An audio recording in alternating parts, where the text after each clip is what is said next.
Bismillahirrahmanirrahim. Nikmat yang sangat agung dan besar yang Allah anugerahkan kepada kita di bulan Ramadan. Apa saja anugerah-anugerah itu?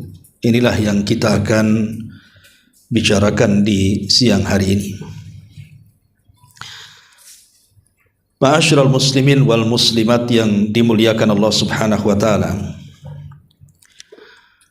Di dalam Al-Qur'anul Karim Allah Subhanahu wa taala berfirman, "Qul bi fadlillahi wa bi rahmatihi fabidzalika falyafrahu huwa khairun mimma yajma'un."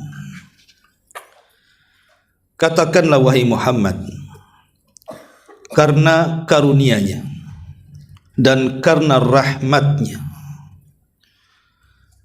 dengan sebab itu semua maka itu lebih baik bagi kalian, maka berbahagialah. Itu lebih baik dibandingkan dunia yang kalian kumpulkan. Nah, salah satu bentuk karunia dan rahmat Allah Subhanahu wa taala kepada kita, diberikannya kepada kita waktu-waktu, tempat-tempat di mana seseorang itu bisa meraih pahala sebanyak-banyaknya. Lah waktu itu adalah Ramadan. Nah, di sini Allah Subhanahu wa taala merintahkan kepada kita falyafrahu, hendaklah kita bahagia dan senang ketika menghadapinya, dan itu lebih baik dibandingkan dunia yang kita kumpulkan. Masalahnya, banyak di antara kaum muslimin yang ketika mendengar akan datangnya Ramadan malah tidak senang, malah kemudian rungsek hatinya itu. Alamak, puasa lagi katanya, lapar lagi saya katanya. Ada orang yang kemudian tidak senang dengan datangnya Ramadan, entah karena mungkin bisnisnya terhenti selama sebulan, tidak bisa jualan di siang hari lagi, atau memang dia terhalang dengan kesenangan dan kemaksiatannya. Karena di bulan Ramadan banyak tempat-tempat maksiat atau tempat-tempat hiburan terbatasi. Akhirnya kemudian dia pun tidak senang menghadapinya. Padahal Allah perintahkan di sini, justru kita harus lebih senang menghadapi Ramadan dibandingkan dunia yang kita kumpulkan. Kalau mau jujur, seandainya kita ini tiba-tiba dianugerahi harta yang banyak, tentu kita senang sekali. Ada orang yang datang tiba-tiba ngasih kunci rumah umpamanya. Mau rumah enggak, disuka jadi, ya maulah. Itu senangnya sampai sujud syukur, lama sujudnya itu. Ya. Kenapa ketika mendapatkan dunia kok kita lebih senang, tapi ketika kemudian berhadapan dengan Ramadan kok malah sempit pula hati kita? Lah, inilah berarti ada masalah dengan keimanannya. Padahal Allah mengatakan falyafrahu, berbahagialah, karena di bulan Ramadan itu kesempatan mana lagi yang bisa kita raih untuk mendapatkan pahala sebanyak-banyaknya. Di zaman Nabi ada dua orang bersaudara, dua-duanya masuk Islam. Kemudian setelah masuk Islam, yang pertama dari kawannya meninggal dalam peperangan alias syahid. Dan tentu orang syahid kalau masuk surga kan direct, tanpa hisab dan adab. Sementara temannya tidak mati syahid, tapi mati biasa, tapi setahun setelahnya. Jadi ada sahabat namanya Talha ini bercerita, aku bermimpi melihat dua orang itu berdiri di pintu surga. Ketika kemudian keduanya dipersilahkan masuk surga, justru yang dimasukkan surga duluan adalah yang mati biasa. bukan yang mati syahid. Sehingga para sahabat ini heran mendengar mimpi itu. Maka Nabi SAW mengatakan, kenapa kalian heran? Bukankah orang yang kedua yang mati setahun setelahnya, dia diberikan usia panjang sampai mendapatkan Ramadan? Boleh jadi di bulan Ramadan dia mendapatkan Lailatul Qadar yang pahalanya sama dengan 83 tahun kurang lebih, yang seluruh waktu-waktunya dihabiskan untuk ibadah. Dari sini kita tahu bahwa kalau Allah Subhanahu wa taala memberikan usia yang panjang kepada kita sampai kita mendapatkan bulan Ramadan, maka bahagialah, karena Rasul mengatakan khairukum man tala umruhu wa hasuna amaluhu. Sebaik-baik kalian adalah yang dipanjangkan umurnya tapi diperbaiki amalannya. Karena ada orang-orang yang panjang umurnya justru dihabiskan kemaksiatan. Mendingan mana pendek umur tapi banyak amalannya dengan panjang umur tapi banyak dosanya? Ya tentu yang panjang umurnya banyak pahalanya. Nah, itu jawabannya. Yang celaka itu sudah pendek, segudang pula dosanya. Nah, itu kuadrat tuh ya. Udah pendek umur maksiat semua. Ya. Lah Ramadan, kedatangan Ramadan kepada kita itu sebenarnya sama dengan meningkatkan usia kita, nilai usia kita jadi panjang walaupun tidak panjang hakikatnya, dengan membawa pahala besar, karena akan banyak pahala-pahala yang akan didapat orang di bulan Ramadan itu.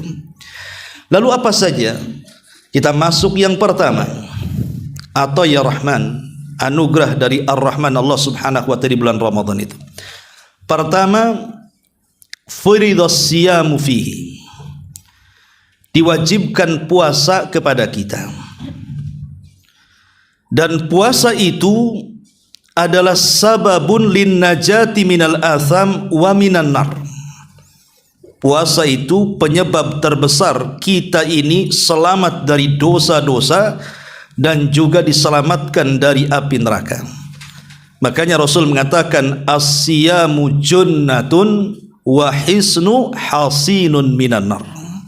Puasa itu junnah, puasa itu benteng antara kita dengan kemaksiatan kepada Allah, sekaligus puasa juga benteng bagi kita antara kita dan api neraka.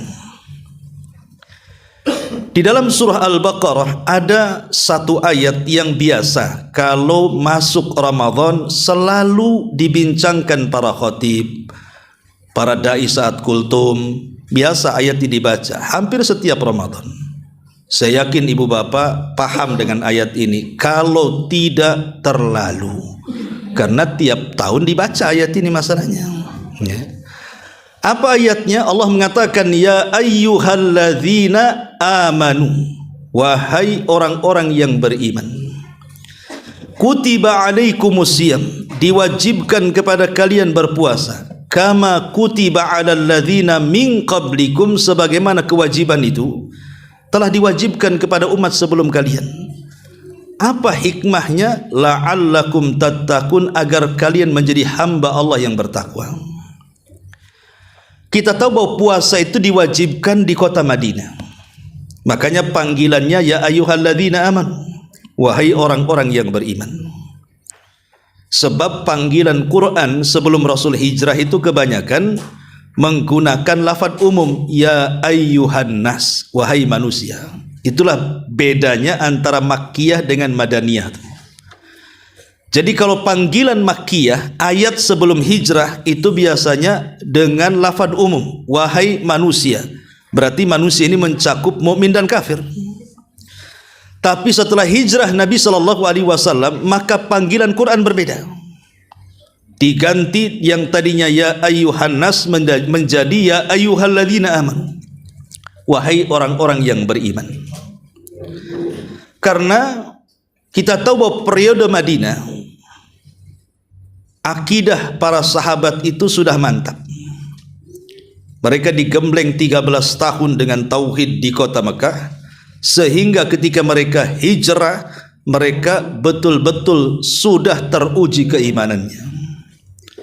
Sehingga kalau seandainya diperintahkan untuk melakukan ibadah apa saja, maka imannya yang menggerakkan, digerakkan oleh imannya. Karena sudah mantap keimanannya, maka iman itulah yang menggerakkan amal soleh kita.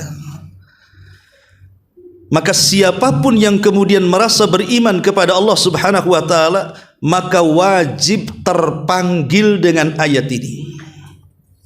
Kalau tidak, maka kita katakan dia mukmin budak namanya. Dipanggil kok nggak nyaut-nyaut kan itu ya.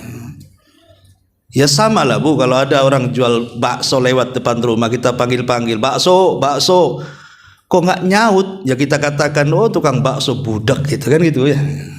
Lah ini ayat manggil-manggil, ya ayyuhalladzina amanu, kok tak puasa, mukmin budak gitu, kok nggak puasa pula. Jadi panggilan orang-orang yang beriman ini panggilan khusus. Kata Abdullah ibn Mas'ud radhiyallahu anhu, kalau kita mendengar panggilan ya ayyuhalladzina amanu, maka dengarkan dengan seksama. Fa'ar'i sam'ak, kata beliau, dengarkan dengan seksama. Kenapa? Karena setelah panggilan ya ayyuhalladzina amanu itu biasanya ada perintah yang penting yang harus dilaksanakan, atau ada larangan yang berbahaya yang harus ditinggalkan. Lah kebetulan dalam ayat ini ada perintah, perintah yang sangat penting sekali. Apa perintahnya? Ya ayyuhalladzina amanu kutiba alaikumusiyam, diwajibkan atas kalian berpuasa. Jadi puasa itu perintah penting. Kenapa? Karena dia satu dari 5 rukun Islam. Puasa itu kan satu di antara 5 rukun Islam. Bunyal Islam ala khamsin, syahadati alla ilaha illallah, wa iqamis salati, wa ita'iz zakati, wa saumi ramadhan, wa hajjil bait in istata'a ilaihi sabila. Lah diwajibkan puasa ini bukan kepada umat Islam saja, tetapi Allah katakan kama kutiba 'alal ladzina min qablikum, juga diwajibkan kepada umat sebelum kita. Maksudnya di sini bukan cara puasanya, tetapi yang disamakan itu maksudnya kewajiban hukumnya. Karena masing-masing agama itu kan berbeda-beda cara-cara syariatnya, walaupun tujuannya sama, mentauhidkan Allah. Seperti umpamanya Rasul mengatakan farku ma baina siyamina wa siyami ahlil kitab akalatas sahur. Perbedaan puasa kita dengan ahli kitab itu dimakan sahur. Kalau kita makan sahur berarti puasa kita menyelisih puasa ahli kitab. Karena ahli kitab mereka tidak sahur. Berarti beda caranya walaupun tujuannya sama. Itu makna dari kama kutiba 'alal ladzina min qablikum. Kemudian tujuannya la'allakum tattaqun. Jadi sasaran puasa itu bukan ke perut, tetapi sasaran puasa itu ke jantung hati. Karena takwa itu kan di hati. Allah tidak katakan diwajibkan atas kalian berpuasa sebagaimana diwajibkan kepada umat sebelum kalian agar kalian lapar, atau agar kalian haus, atau agar kalian merasakan susahnya orang yang lapar dan haus. Tidak, Allah tidak mengatakan seperti itu. Tapi Allah akhiri dengan mengatakan agar kalian bertakwa. Dan takwa itu ada di hati. Jadi tujuan puasa itu memperbaiki hati. Kalau hati ini baik, maka seluruh badannya baik. Kalau hati ini tidak baik alias rusak, maka semua badannya pun akan rusak. Makanya puasa itu juga secara umumnya itu terbagi menjadi 2. Ada 2 kelompok di masyarakat itu orang yang puasa itu. Ya. Kelompok yang pertama asal sah, tidak peduli dengan pahala. Kelompok yang kedua berusaha bukan hanya sah tetapi berpahala. Makanya kalau ibu bapak bertanya kepada saya, ibu sedang puasa nih, tanya Ustadz puasa saya sah atau tidak? Maka saya katakan selama ibu melaksanakan ibadah mendatangkan syarat rukunnya, insya Allah sah. Yang penting ketika puasa tahan tuh makan, tahan tuh minum, tahan tuh syahwat, sah, selesai. Tapi kalau kemudian pertanyaannya yang kedua muncul, qabul nggak Ustadz tuh? Maksudnya berpahala nggak puasa saya? Lah itu saya tak bisa jawab. Ya. Tetapi rasionalnya, kalau orang sudah mendatangkan syarat rukun dan wajib, ya insya Allah mudah-mudahan kabul. Ya. Lah ada di masyarakat itu tidak peduli dengan kabul, dia hanya peduli dengan sahnya saja. Yang penting sah, selesai. Dengan cukup menahan lapar, menahan haus, menahan syahwat, sudahlah, yang penting kewajiban saya selesai. Padahal target ibadah itu bukan hanya sah, tapi target ibadah itu dapat pahala. Makanya kelompok yang kedua, dia berusaha bukan hanya sah dari segi ibadah, tapi juga berpahala. Dengan cara apa? Bukan hanya sekedar menjaga syahwatnya, kemudian menjaga perutnya dari rasa lapar dan hausnya, tapi lebih daripada itu anggota badan yang lainnya ikut puasa. Matanya ya puasa, kemudian juga telinganya puasa, kemudian mulutnya puasa. Alhamdulillah, saya nggak pernah lihat ada orang gibah di sini nih. Tapi tidak tahu habis dari sini. Artinya bahwa mulut juga harus puasa. Kemudian juga akal, pikiran, tangan, kaki. Lah kalau semua ikut puasa, itulah yang kemudian puasanya bukan hanya sekedar sah, tapi dapat pahala. Karena ada hadis Nabi yang mengkhawatirkan seperti ini. Rasul mengatakan, rubba sa'imin laisa lahul jaza illal ju'i wal atshi, kata Rasul. Berapa banyak orang-orang yang berpuasa itu, dia tidak mendapatkan apapun kecuali hanya menahan lapar dan dahaga. Jangan sampai kita tersentuh dengan hadis ini. Tapi intinya bahwa anugerah terbesar kepada kita di bulan Ramadan adalah turunnya perintah puasa. Karena faedah orang berpuasa itu banyak sekali. Banyak sekali, ya. Kemudian yang kedua, di antaranya juga di antara anugerah yang Allah Subhanahu wa taala anugerahkan kepada kita, maghfiratudz dzunub wal atham. Di bulan Ramadan dosa-dosa kita akan digugurkan. Sebagaimana nama daripada Ramadan itu sendiri.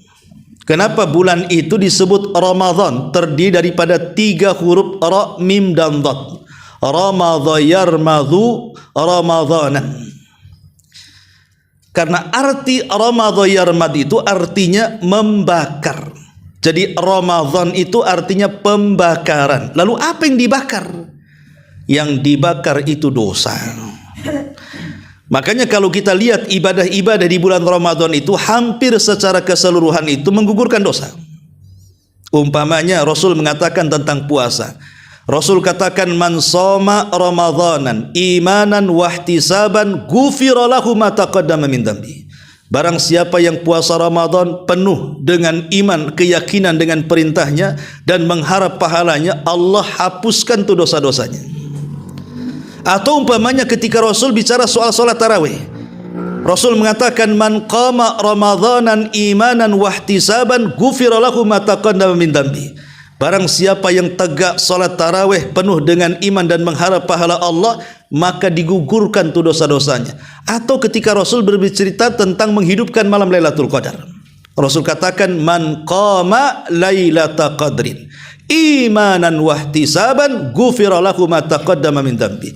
Barang siapa yang menghidupkan malam-malam Lailatul Qadar, yakin dengan pahalanya, yakin dengan perintahnya, mengharap pahalanya, maka Allah akan gugurkan dosa-dosanya. Seolah-olah kalau kita melihat 3 hadis ini, 24 jam Ramadan itu isinya hanya penghapusan dosa. Karena kan puasa siang hari, tarawih malam hari, Lailatul Qadar malam hari, sehingga seolah-olah siang dan malam itu di bulan Ramadan tempat gugurnya dosa. Dan ini anugerah, ya. 24 jam setiap harinya digugurkan dosa kita, coba. Dengan puasa dan tarawih itu anugerah terbesar luar biasa. Padahal boleh jadi mungkin setahun kita ini banyak melakukan dosa. Bahkan boleh jadi ada sebagian saudara kita yang baru hijrah tahun ini. Mungkin dia 40 tahun tidak pernah sholat, tidak pernah puasa, tidak pernah ibadah. kemudian datang hidayah, taubat dia. Ya. Bisa saja tuh bertobat kepada Allah Subhanahu wa taala, kemudian dia mulai sholat, mulai puasa, mulai ibadah yang lainnya, walaupun secara hukum hitungan dagang itu belum balance, itu belum kembali modalnya kan, dosanya kebanyakan, pahalanya baru sedikit, cuman mau balik modal tuh. Tetapi kan Allah menyediakan waktu-waktu di mana waktu-waktu ini terkadang bisa menebus dosa yang sudah kita lakukan bertahun-tahun. Contoh umpamanya dengan adanya malam Lailatul Qadar, di mana orang yang mendapatkan malam itu akan mendapatkan 83 tahun pahala orang beribadah kan. Padahal usia kita saja tidak sampai 80 tahun. Ya. Tapi jangan kemudian kita kias dengan tabungan yang ada di rekening. Ah, saya sudah mendapatkan Lailatul Qadar nih katanya, berarti sudah mendapatkan 83 tahun. Ah, pray dululah ibadah habis Ramadan, masih punya stok umpamanya kan. Enggak begitu juga, karena kita tidak tahu kematian kita kapan. Tapi yang jelas bahwa anugerah terbesar di bulan Ramadan yang kedua, dihapuskannya dosa-dosa. Kemudian yang ketiga, anugerah Allah Subhanahu wa taala di bulan Ramadan adalah masyru'iyatul qiyam, disyariatkannya salat tarawih. Disyariatkannya salat tarawih. Dan alhamdulillah masyarakat kita ini masih banyak yang sadar gitu. Kalau datang bulan Ramadan tidak ada masjid, tidak ada musola, sampai ke tempat sendal loh, jadi tempat sholat. Saking banyaknya. Tapi bertahan hanya seminggu saja. Biasanya udah masuk dari teras ke dalam masjid tuh. Nanti minggu terakhir ya tinggal berapa sab saja, karena sibuk pindah ke mall persiapan lebaran. Itu yang banyak. Tapi kan kita lihat kesadaran orang tarawih di bulan Ramadan itu luar biasa kan? Luar biasa. Ya, apalagi di kampung-kampung tuh, sampai aminnya jerit-jerit tuh, ya kan? Tapi di sini menunjukkan bahwa masih adalah kesadaran bahwa ini anugerah yang sangat indah, yang orang tidak pernah tahajud loh selama setahun, dia bisa tahajud akhirnya. Kan tarawih kan tahajud yang diawalkan. Salat malam yang diawalkan itulah tarawih. Sepanjang setahun kita tidak pernah tahajud, Masya Allah datang Ramadan bisa pula kita salat malam. Karena Rasul mengatakan syaraful mu'min qiyamuhu bil laili. Kemuliaan seorang mukmin itu karena dia bisa menegakkan salat malam. Ini anugerah yang ketiga, salat tarawih. Bahkan barang siapa yang salat kemudian Rasul mengatakan man qama ma'al imam hatta yansarifa kutiba lahu qiyamul lailatin. Barang siapa yang salat bersama imam tarawih, kita tidak berpaling sampai imam berpaling, maka kita dicatat menghidupkan malam dengan salat malam satu malam suntuk. Asal syaratnya apa? Jangan buyar sebelum imam pergi. Maka kita dinilai satu malam itu salat malam. Terkadang begini, imamnya 23 rakaat, kita pula memilih yang 11 rakaat. Pas 11 kita pulang pula. Nggak boleh. Ulama mengatakan tidak boleh. Tetap kita harus ikut. Walaupun keyakinan kita 11, berimam kepada yang 23, ikut saja sampai selesai bersama mereka. Selama sholatnya tumakninah. Kita tidak membahas masalah jumlah, kita membahas masalah cepat kilatnya. Jangan seperti yang 7 menit 23 rakaat yang kedengaran dolin sama amin saja. Kan itu. Nah itu kalau gitu ya enggak perlu kita sholat di belakang dia ya. Ini yang harus dipahami. Kemudian yang keempat, dari anugerah Allah terbesar kepada kita di bulan Ramadan adalah wujud Lailatul Qadri. Adanya Lailatul Qadar.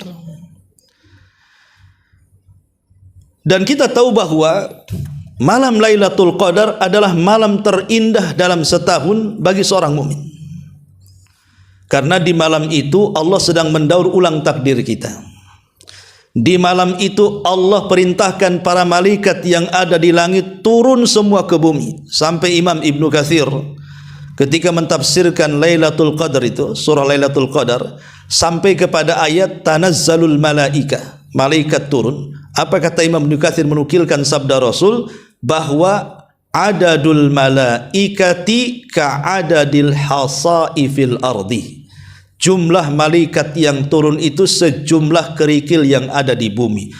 Coba banyaknya itu malaikat yang turun. Saya kira saya kasih kerikil 1 lori saja ibu tidak bisa ngitung. Gimana cara ngitungnya satu-satu? Lah ini sebanyak yang ada di bumi, siapa yang bisa ngitung tuh? Lah malaikat tuh sebanyak itu turun semua ke bumi. Makanya disebut Lailatul Qadar itu, ada yang mentafsirkan Qadar itu sempit artinya. Malam yang penuh dengan kesempitan karena berdesak-desakannya malaikat jadi sempit. Ya. Jadi itulah malam, belum lagi kemudian di malam itu kita dicatat ibadah kita sama dengan 83 tahun lebih menghabiskan waktu kita untuk beribadah. Dan sebagian ulama atau jumhur mayoritas para ulama mengatakan bahwa Lailatul Qadar itu terjadi di 10 akhir bulan Ramadan. Lebih tepat lagi di tanggal-tanggal ganjil antara 21, 23, 25, 27 dan 29. Tapi kata para ulama, kalau ingin mendapatkan Lailatul Qadar, cari dari permulaan Ramadan. Kalau ingin mendapatkan malam Lailatul Qadar, carilah malam itu dimulai dari awal Ramadan dan terus istiqomah sampai akhir Ramadan. Maka kita pasti akan mendapatkan Lailatul Qadar. Jangan menggunakan ilmu teropong, ya. Karena kalau sudah pakai ilmu teropong, nanti tanggal 20 hilang dari masjid, 21 nongol, ya. Kenapa kemarin tak datang? Iyalah kemarin kan tanggal genap katanya. Nah itu dalilnya. Nah, kok sekarang rajin? Tanggal ganjil. Nah gitu. Dia tidak tahu kalau puasa di negeri kita itu ada yang mendahului, ada yang mengakhiri. Pemerintah umpamanya kan, dia Jumat umpamanya, nanti ormas tertentu Sabtu gitu. Ini yang ganjil yang mana satu nih? Ya. Intinya bahwa jangan pakai ilmu teropong. Nanti 24-nya ngilang lagi, 25 muncul lagi. Ya. Ini mah puasa Daud namanya. Ya, kadang datang kadang enggak kan gitu. Jadi enggak akan dapat kalau pakai ilmu teropong itu. Pokoknya 10 akhir Ramadan hidupkan saja. Karena kita tidak tahu antara yang genap dengan yang ganjil itu yang mana satu. Maka Lailatul Qadar ini adalah anugerah terbesar yang Allah anugerahkan kepada kita. Kemudian yang selanjutnya juga, di antara anugerah adalah sabda Nabi SAW. Kata Nabi SAW, "Idza kana awwalu lailati min syahri Ramadan." Apabila datang di permulaan di bulan Ramadan, tanggal 1 Ramadan, sufidatis syayatin, maka setan-setan akan diikat dan dibelenggu. Wa maradatul jin, dan jin-jin yang jahat. Wa ghulliqat abwabun nar, kemudian akan ditutup pintu-pintu neraka itu. Falam yuftah min hababun, tidak ada satu pintu neraka pun yang dibuka. Wa futihat abwabul jannah falam yughlaq min hababun, dan akan dibukakan pintu-pintu sorga dan tidak akan ditutup selama Ramadan. Wa yunadi munadin, kemudian Allah perintahkan pemanggil untuk memanggil, ya bagil khair aqbil, wahai orang-orang yang mencari kebaikan, kemari mendekat. Wa ya bagi syarr, wahai orang-orang yang mencari keburukan, enyah menjauh kau dari sorga. Lah, perhatikan riwayat ini. Nabi SAW apabila datang di permulaan Ramadan, awal-awal Ramadan, maka Rasul mentabsyir, menghabar gembirakan kepada kita tentang 3 perkara yang akan berlaku di bulan Ramadan. Pertama, di mana Ramadan itu menjadikan pintu-pintu sorga terbuka. Yang kedua, Ramadan menjadikan pintu-pintu neraka tertutup. Yang ketiga, Ramadan menjadikan setan-setan terikat dan terbelenggu. Dalam riwayat, pintu-pintu langit terbuka. Di sini ada faedah besar apa? Bahwa Ramadan adalah fursatun litaghyir. Bahwa Ramadan itu kesempatan emas untuk melakukan perubahan hidup. Kalau alam semesta saja berubah, langit bisa berubah dengan terbukanya pintu-pintu selama sebulan. Sorga juga berubah dengan terbukanya pintu-pintunya yang 8 selama sebulan. Alam neraka saja berubah sampai semua pintu-pintu yang tadinya terbuka tertutup rapat sampai sebulan. Alam setan saja sampai ada sebagian setan itu diikat dan terbelenggu selama sebulan. Artinya ada perubahan di macam-macam alam gitu ya. Lah kalau seandainya kemudian alam ini bisa berubah dengan kedatangan Ramadan, masa bagi kita tidak ikut berubah di bulan Ramadan? Harusnya di kesempatan berubah. Karena kita tahu bahwa Ramadan ini merubah segalanya. Orang yang tadinya bakhil jadi dermawan bisa kok di bulan Ramadan itu. Orang yang tadinya jarang ke masjid aktif pula dia di masjid. Orang yang tadinya puasa ikut pula dia puasa. Karena di bulan Ramadan itu tidak ada masjid yang paling ramai kecuali di Ramadan. Coba bayangkan di luar Ramadan masjid ramai, enggak. Kalau Ramadan berjubel-jubel orang ke masjid. Ya. Tidak ada orang yang baca Quran seramai Ramadan. Sampai di masjid-masjid itu semuanya baca Quran sampai jam 3 malam tuh gak berhenti, entah orang tak kaset. Ya. Tapi yang jelas bahwa Quran itu dibaca tuh di bulan Ramadan. Bahkan orang yang bakhil loh nggak mau sedekah, kantar iftar dia ke masjid-masjid itu. Bahkan sekarang ada trending di jalan-jalan sekarang ini pindah, ada orang lewat berhentiin, sangka mau jualan, rupanya ngasih. Ya. Jadi luar biasa loh. Ini kan kesempatan kalau perubahan yang terjadi di Ramadan itu dipertahankan sampai setelah Ramadan, kan luar biasa. Artinya tarbiyah 1 bulan itu untuk setahun yang akan datang. Berapa banyak orang-orang yang membuka aurat di bulan Ramadan, dia tutup auratnya. Oke lah pakai jilbab layangan, jilbab layangan. Tapi jangan pula habis Ramadan terbang pula jilbabnya. Ya. Nah, tapi di sini kita tahu bahwa Ramadan itu fursa sebenarnya. Jadi sebuah kesempatan untuk berubah. Yang merokok saja bisa dia tak merokok. Coba kalau diteruskan. Ya. Yang tukang rumpi, tukang gibah lu ya, berhenti di bulan Ramadan. Tak tahu kalau habis maghrib ya. Tapi kan selama puasa itu tidak ada orang ngerumpi itu. Sekarang ngerumpinya pakai handphone saja, hanya barhok kan. Lah dari sini kita tahu bahwa dengan perubahan alam semesta mulai dari langit, sorga, neraka dan alam jin yang berubah karena kedatangan Ramadan, mestinya jadi pelajaran juga fursatun litaghyir. Ini kesempatan kita juga merubah diri. Dan ini anugerah yang Allah Azza wa Jalla berikan kepada kita. Lah dalam hadis ini ada 3 anugerah sekaligus. Pertama, dibuka pintu sorga. Sebagian surah hadis mengatakan, apa yang dimaksud dibuka pintu sorga? Ada yang mengatakan ya ala hakikatihi, betul-betul dibukanya dibuka. Karena sorga itu punya pintu gitu. Artinya betul-betul semua dari semua pintu-pintu sorga itu dibuka. Dari pintu sedekahnya, pintu hajinya, pintu royannya, pintu sholatnya, semua dibuka. Tidak ada yang ditutup selama Ramadan. Tapi ada yang memaknai maksudnya bukan makna hakiki tapi makna majaz. Artinya bukan ditutup yang dibuka yang sesungguhnya. Maksudnya karena Ramadan itu rangsangan orang berbuat baik lebih mudah dibandingkan di luar Ramadan. Ya tadi saya katakan orang yang baca Quran lebih banyak, orang yang datang ke masjid lebih banyak, orang yang sedekah lebih banyak, orang yang tobat lebih banyak. Karena apa? Karena pintu sorga dibuka. Kemudian yang kedua, pintu neraka ditutup. Bahkan lebih rapat lagi ditutupnya. Ya ada yang mengatakan makna secara hakikatnya memang neraka punya pintu, cuman kan pintunya kurang 1. Kalau Ramadan sorga itu 8, kalau neraka kan 7 gitu ya.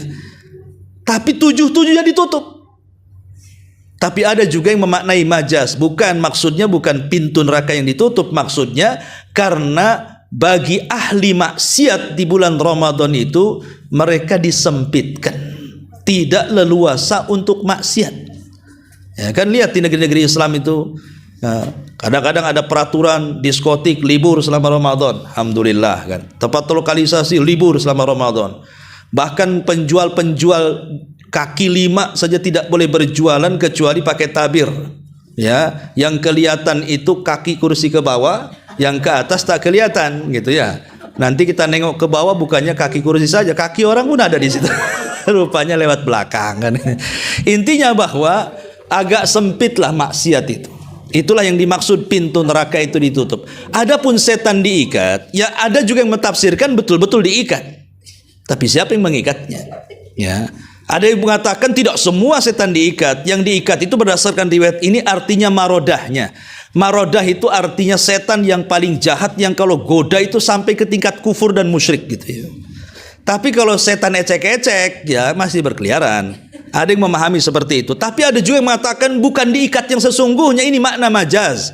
Makna majaz itu artinya karena Ramadan itu setan tidak leluasa menggoda kita. Kalau kita punya musuh, ada dua orang, yang satu diikat di tiang, yang satu berkeliaran. Kira-kira mengalahkan musuh yang terikat dengan yang berkeliaran, mudah yang mana? Mudah yang diikat lah, tinggal dipentungi saja, dia nggak bisa melawan. Namanya diikat. Lah yang berkeliaran ini kan susah, dia sama-sama lepas ikatannya. Ya, sehingga ketika kita di bulan Ramadan, ketika sulit melawan setan di luar Ramadan, di dalam Ramadan itu kita bisa melawan setan, sehingga setan ini dia tidak leluasa menggoda kita karena kita melawan. Ya, lebih mudah mengalahkan setan di bulan Ramadan karena yang baca Quran di mana-mana.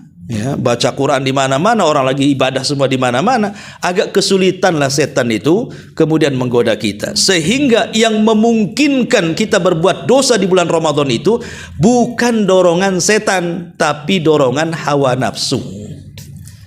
Setannya diam saja, hawa nafsunya yang mendorong kita berbuat jahat.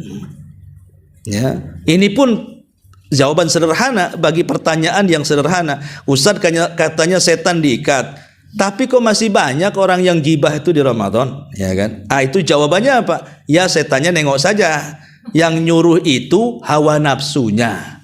Ya, karena orang itu kan melakukan kejahatan tidak mesti sumbernya setan. Bisa saja hawa nafsu yang kemudian berusaha untuk memerintahkan kepada keburukan. Inna nafsa la ammaratum bisu. Ini juga anugerah di bulan Ramadan. Kemudian selanjutnya anugerah di bulan Ramadan adalah min ataya Ramadan istijabatud du'ai wal idku min nari.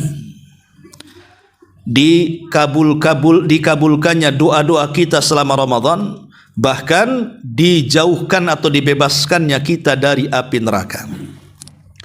Di dalam Al-Quran kita tahu bahwa ayat tentang istijabah doa atau mustajab doa itu bunyinya adalah wa idza sa'alaka ibadi anni fa inni qaribun ujibu da'watad da'i idza da'ani falyastajibu li wal yu'minu bil allahum yarshudun. Inilah ayat tentang pengabulan doa.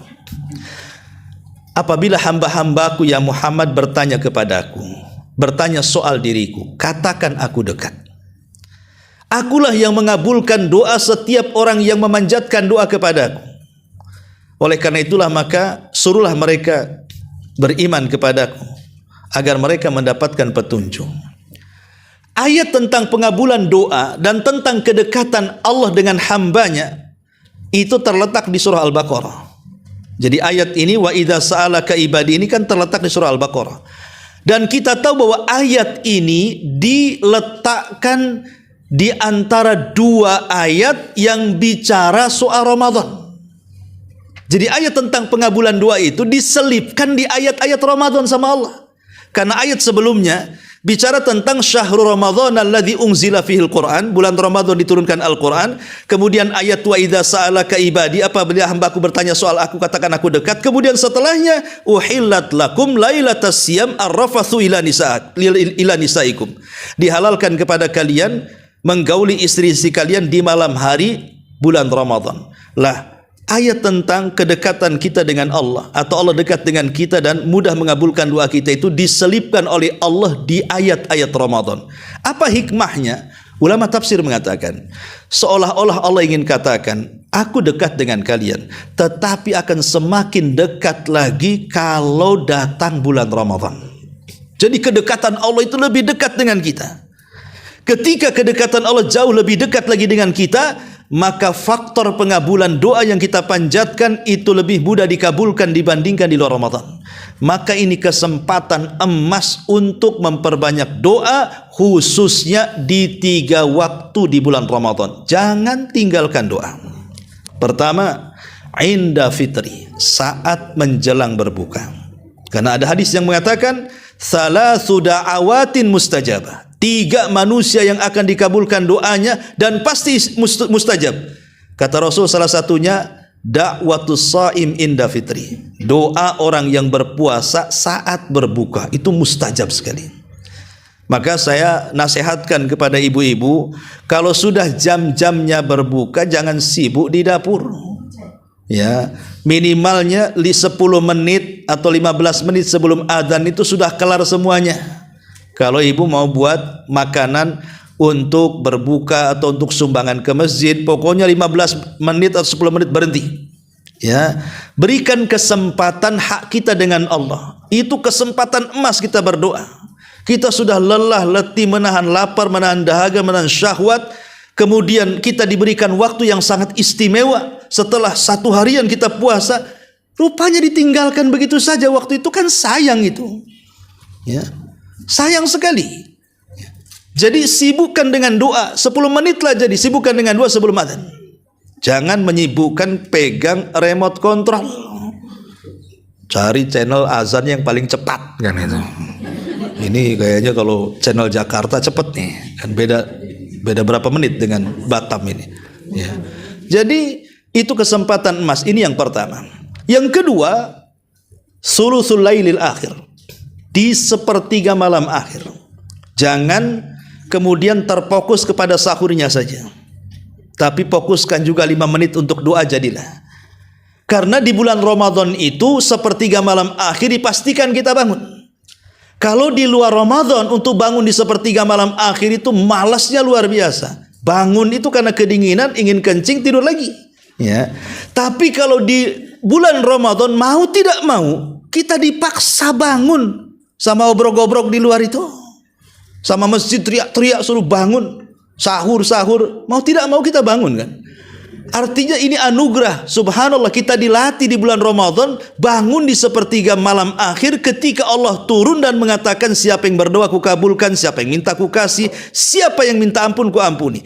Maka ini kesempatan berdoa kepada Allah minimalnya 10 menit ataupun 5 menit sebelum makan sahur.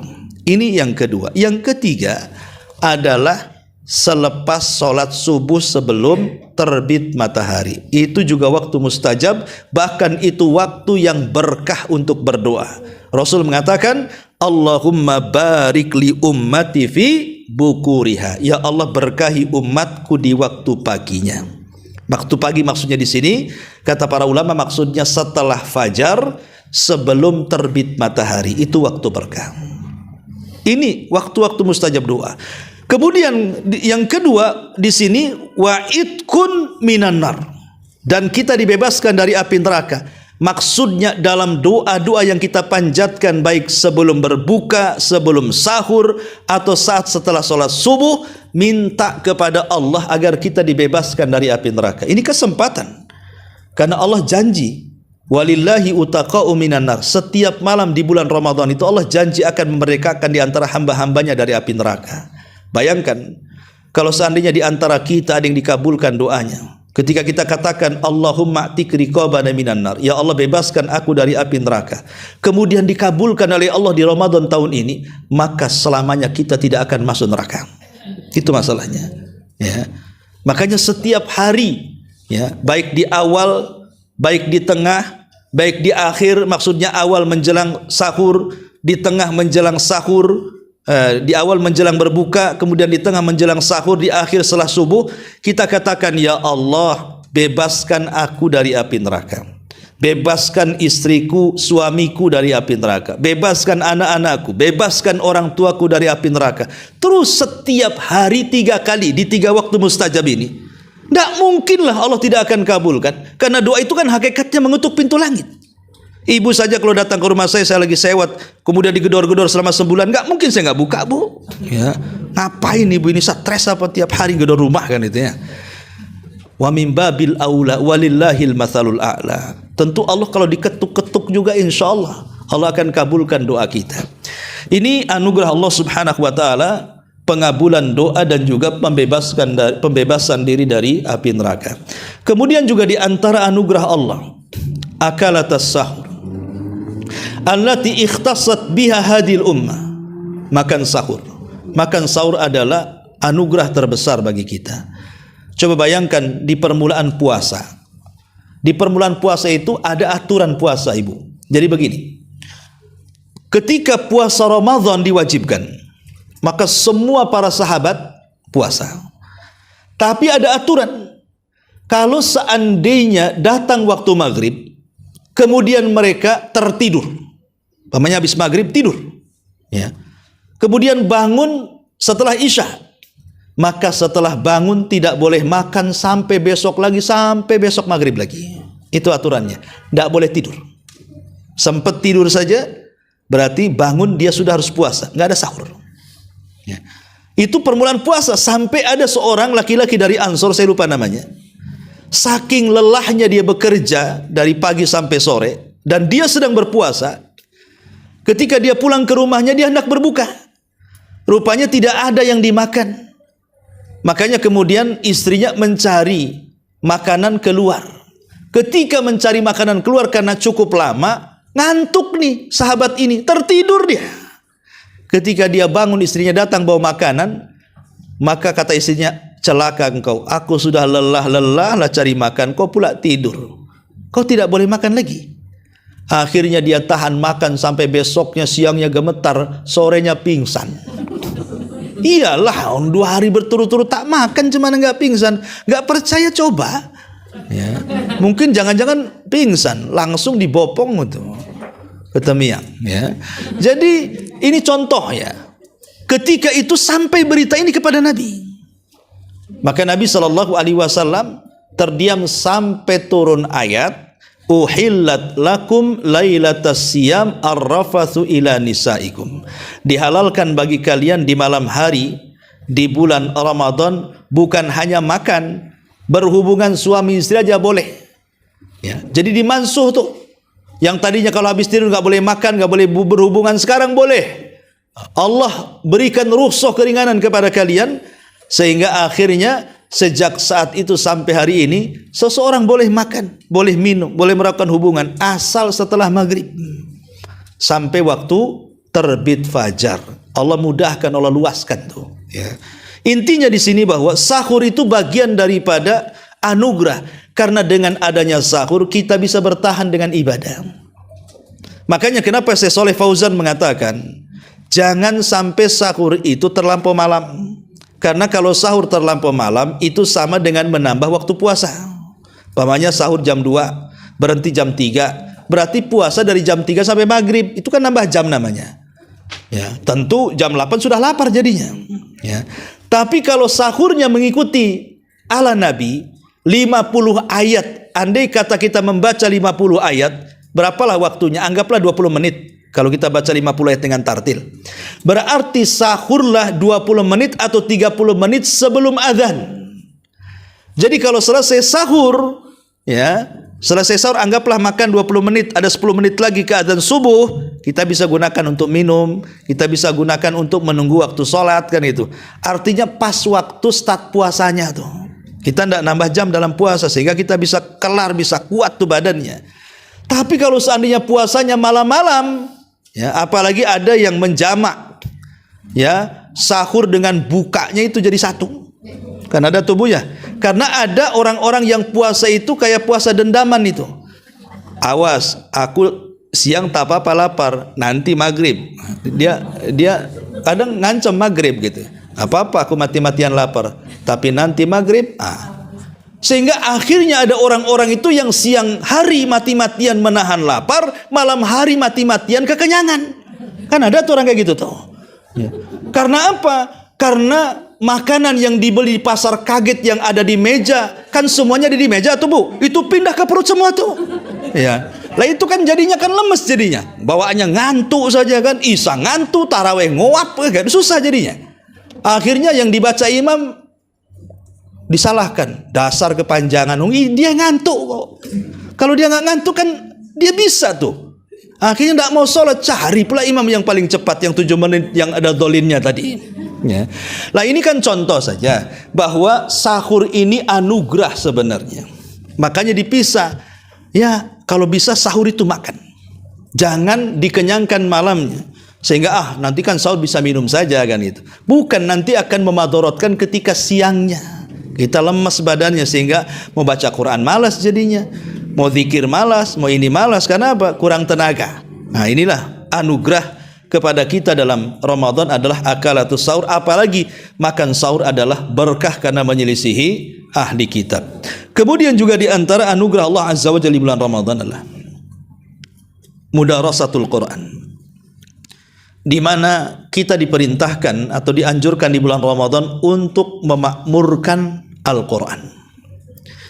Dahulu bulan Ramadan tidak dikenal oleh masyarakat jahiliyah. Apa itu Ramadan? Masyarakat jahiliyah nggak kenal Ramadan. Mereka itu hanya kenal Asyhurul Hurum saja.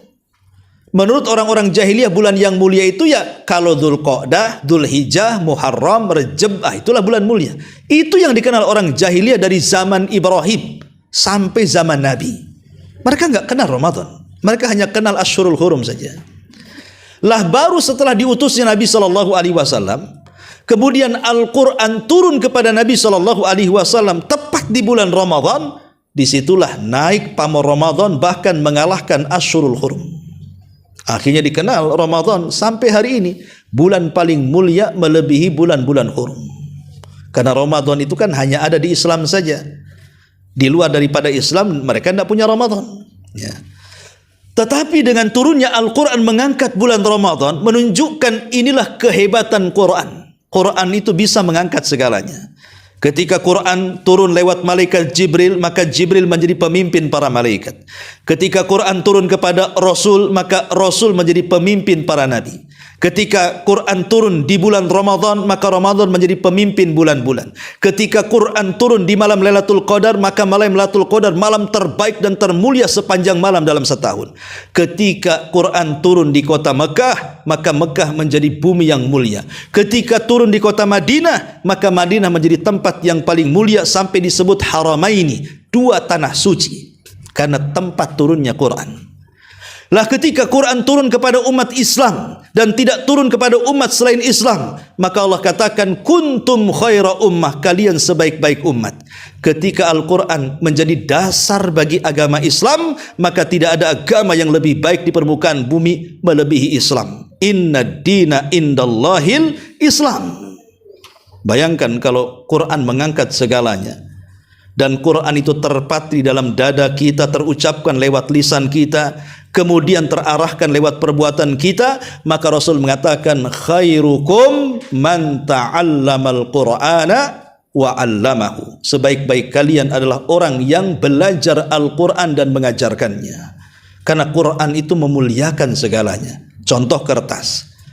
Kertas itu bisa ditulis jadi koran, bisa ditulis jadi majalah, bisa ditulis jadi buku tulis sekolahan.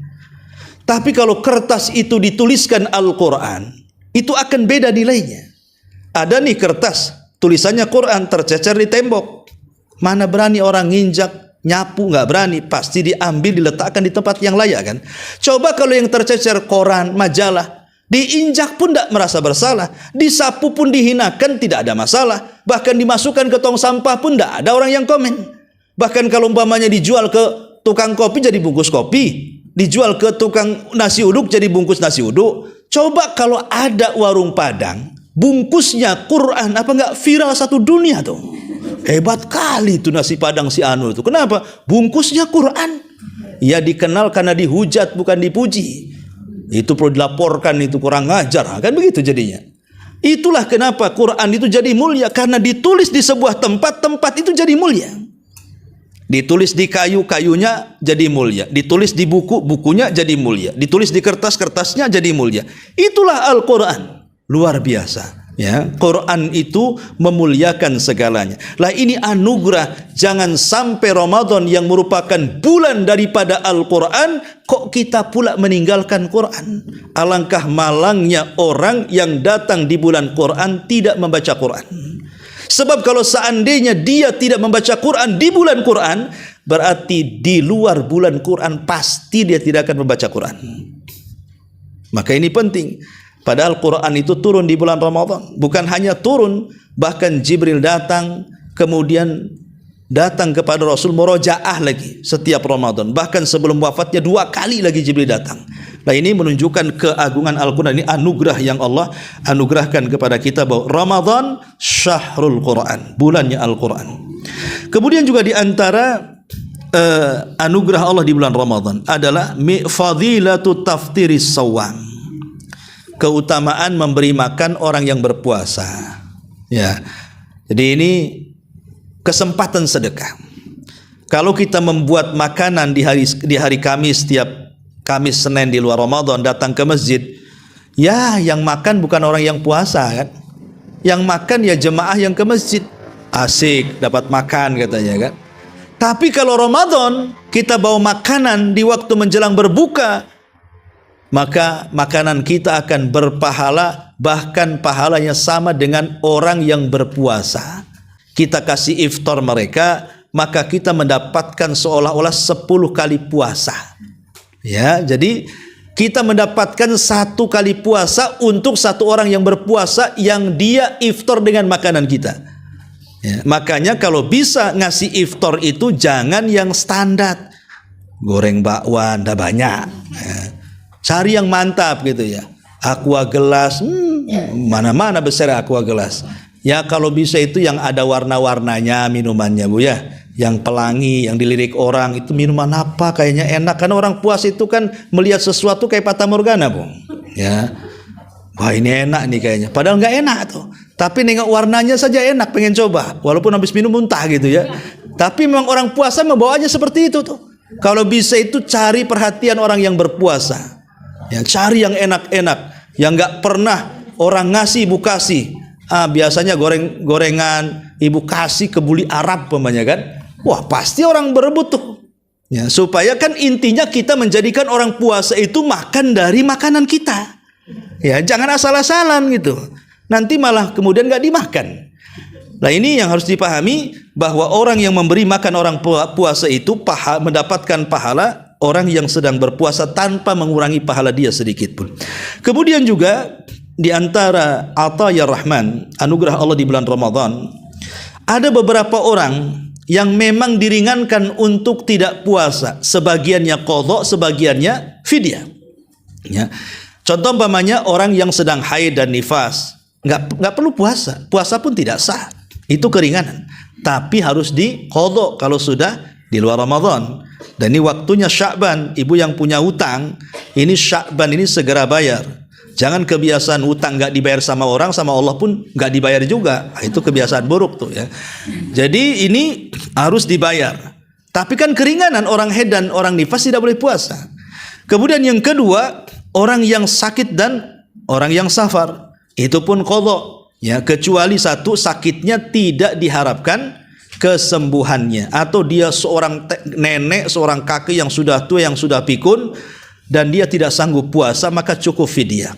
Jadi orang yang bayar fidyah itu menurut pendapat yang kuat, menurut saya wallahu alam ya, adalah seorang kakek yang sudah tua renta dan dia tidak sanggup puasa ya. Dia pikun gitu, apalagi pikun kan itu. Kemudian yang kedua, orang sakit yang kata dokter nggak boleh sakit, nggak boleh sembuh selamanya. Itu namanya sakit yang tidak diharapkan kesembuhannya. Kata dokter jangan puasa nanti masalah. Maka 2 orang inilah yang boleh bayar fidyah. Tapi yang lainnya tidak boleh bayar fidyah. Semuanya qadha. Apakah dia wanita hamil, apakah dia yang menyusui, ya, apakah dia orang sakit, orang musafir, maka itu semuanya qadha. Ini pendapat yang kuat wallahu a'lam. Ya. Ini tapi yang jelas bahwa ini juga salah satu anugerah yang Allah anugerahkan kepada kita. Termasuk juga i'tikaf. Ini juga anugerah dari Allah adalah i'tikaf. Dan i'tikaf itu hukumnya sunnah muakkadah. Nabi itu tidak pernah meninggalkan i'tikaf sampai dia mati. Setelah dia mati, istri-istrinya melanjutkan sampai mereka meninggal. Jadi i'tikaf itu makanya disebut sunnah muakkadah. Disunahkan ya. Dan maksudnya i'tikaf di sini artinya luzumul masjid taqarruban ilallah. Ada niat tinggal di masjid dalam rangka mendekatkan diri kepada Allah. Walaupun hanya 1 jam. Pamannya di bulan Ramadan ini nyengaja dari ibu karena nggak ada kegiatan di rumah, masjid pula depan rumah kan itu. Sengaja saja entah 1 jam niat ingin ke masjid baca Quran. Maka selama 1 jam baca Quran dengan niat di masjid tinggal itu sudah diiktikaf namanya. Ya, entah malamnya, entah sorenya, entah siangnya. Walaupun iktikaf yang paling sempurna tentu 10 hari bulan Ramadan itu paling sempurna ya. Dimulai di tanggal 20 dan diakhiri di malam 1 Syawal, itu yang paling sempurna. Tapi karena di zaman sekarang kan mungkin banyak kesibukan, tidak sempat 10 hari, atau kadang malamnya saja siangnya ngilang, dan begitu seterusnya, maka bolehlah mungkin kita ambil setengah harinya, atau ambil malamnya, kalau sibuk sekali ambil 1 jamnya. Intinya bahwa itikaf itu kita berniat tinggal di masjid beberapa waktu, dalam rangka beribadah kepada Allah subhanahu wa ta'ala. Kemudian juga, di antara hikmah ataupun ataya Ramadan, ya, anugerah bulan Ramadan. Bulan Ramadan ini syahrul al-intisar. Itu bulan kita mendapatkan kemenangan. Ya. Kita tahu bahwa musuh kita itu ada 3. Pertama syaitan, yang kedua hawa nafsu, yang ketiga orang kafir yang menyerang Islam. Itulah musuh kita di dunia. Pertama setan, dan itu mbahnya, ya. Itu biangnya itu setan tuh, iblis, ya. Kemudian yang kedua hawa nafsu, yang ketiga orang kafir yang menyerang Islam. Lah 3 macam musuh ini insya Allah kalau kita mau memakmurkan Ramadan dengan benar, kita bisa melawan 3-tiganya. Pertama setan. Tadi saya sudah singgung, setan diikat di bulan Ramadan sehingga musuh yang terikat lebih mudah dilawan. Apalagi kemudian kita sholat malam harinya, ya, kemudian juga membaca Quran, dan setan tidak suka dengan Quran. Kemudian puasa di siang harinya, sementara setan masuk ke jalan darah kita. Dengan puasa kita melemahkan jalan darah sehingga lemah pula dia di dalam darah tersebut, dan kita bisa menundukkan setan, ya. Ini yang pertama. Yang kedua syahwat yang diciptakan dari hawa nafsu. Jadi kita bisa melindungi hawa nafsu, menekan hawa nafsu. Kalau menghilangkan mustahil, ya. Karena hawa nafsu itu kan tempatnya di jantung. Jadi kalau ibu mau menghilangkan hawa nafsu, operasi jantung, buang jantungnya, ganti jantung pisang. Nah itu baru hilang hawa nafsunya. Ya. Cari jantung pisang, ganti. Nah, nanti keluar pisang dari mulutnya tuh. Intinya bahwa mustahil hawa nafsu itu dihilangkan. Yang bisa hanya ditekan. Dan Imam Ibnul Qayyim mengatakan bahwa puncak dari hawa nafsu itu adalah lahirnya syahwat. Dan syahwat itu puncaknya di 4 tempat. Pertama, fudhulut ta'am wasyarab, berlebihan makan dan minum. Yang kedua, fudhulul kalami, berlebihan dalam bicara. Yang ketiga, fudhulun naumi, berlebihan dalam tidur. Yang keempat, fudhul mukhalatatin nas, berlebihan di dalam berteman, bergaul, main, dan begitu seterusnya. Ini puncak dari syahwat. Lah 4-empatnya bisa kita lawan dengan puasa. Pertama, fudhulut ta'am wasyarab, bahwa berlebihan makan dan minum itu menjadikan kita malas. Ya kan, kalau orang banyak makan sampai kenyang, yang harusnya sepertiganya untuk bernapas dihantam juga untuk gorengan, gitu, Pak. Nah, ini kan orang malas akhirnya, bawaannya nguap-nguap kan, sengaja memang didorong-dorong sama setan, makan lu yang banyak sampai kenyang. Akhirnya kan lemes dia ibadah. Lah Ramadan dengan puasa kan kita menahan lapar kan. Jadinya kita tidak berlebihan dari makan dan minum. Bagaimana akan minum mau lagi puasa? Kan itu. Ini satu. Yang kedua, banyak ngomong. Kalau tidak puasa itu kan bisa gibah sampai 3 kali sehari, Bu, ya. Pagi ngerumpi, siang ngerumpi, malam pula nyebar hoax kan itu. Itu kalau tidak puasa. Tapi kalau puasa kan minimalnya lisan kita tertahan. Karena puasa itu udah paling malas orang ngomong. Paling malas orang ngomong itu, bawaannya meludah, bawaannya kering, ditelan ludah, kemudian habis banyak-banyak ditelan lagi, kumpulin telan lagi.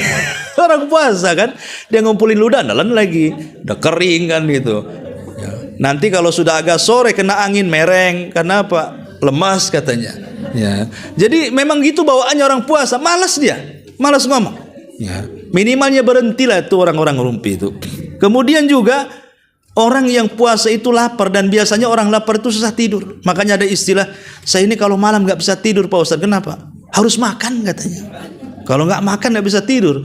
Memang lapar itu memang nggak bisa, cacingnya itu kemana-mana tuh. Tapi aneh di zaman sekarang ada orang puasa kuat tidur.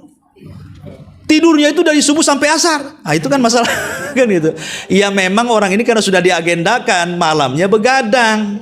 Ya kalau malam begadang ya jelas yang jadi malam jadi siang kan. Coba kalau normal malam tidur, siang itu orang puasa susah tidur tuh. Karena bisa menekan ya syahwat daripada tidur. Kemudian mukhalatutun nas. Syahwat itu kan sumbernya dari banyaknya main ke kawan. Kalau di luar Ramadan sih mau hantam kemana saja, mau ngerumpi di mana saja, mau kemana saja, kita nggak ada peduli, haus tinggal minum. Tapi kalau Ramadan diajak jalan siang-siang, mikir 2 kali itu. Bagus aku ngadem kayak dicari yang 4 AC-nya satu ruangan.